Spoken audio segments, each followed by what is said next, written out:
Taiwanese fishermen are exercising caution when they go out to work on the sensitive waters around the frontline islands near the Chinese coast.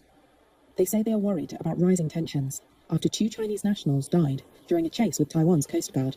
They died when Taiwan's Coast Guard tried to expel their boat, which then overturned. Their vessel had gotten close to an islet that is part of the Kinmen Islands, which has been governed from Taipei since the end of the Chinese Civil War in 1949. A furious China, which claims Taiwan as part of its own territory, responded by launching its own Coast Guard patrols, and on Monday boarded a Taiwanese tourist boat operating off Kinmen. Huang Zhenfan, secretary of the Kinmen Fishermen's Association, said members were not yet allowing the situation to deter them from working on the water.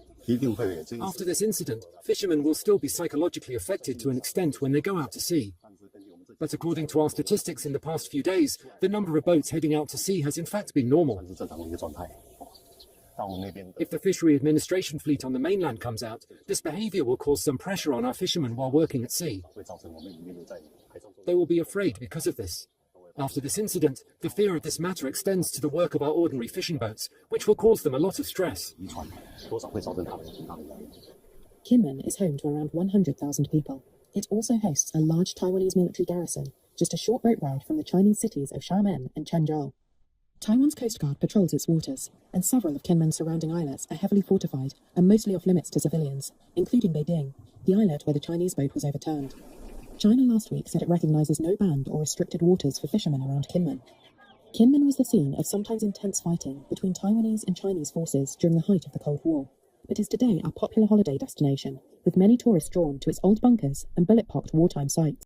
The CCP will start from Kinmen, using drones such as DJI drones and small unmanned underwater submarines to harass the area, to show the whole world that others attack their drones first. That's what the CCP does. They annoy you and harass you. When you can't take it anymore, you will do something about it. Then they will pretend to be the victim. The CCP is a bunch of professional hooligans. Next, the CCP will harass the fishing boat. They might set up some traps in the water with metal fishing nets to block the fishing boats and the submarines from moving. The fishing nets can tangle up their engines. No matter how high-end the U.S. submarine is, they have naval minesweepers, but they can't handle the fishing nets. The CCP had tested the fishing net tactic more than 20 years ago by using the boat to pull the fishing net made of iron wire from the boat, thus pulling piles of underwater garbage that the submarine was most afraid of.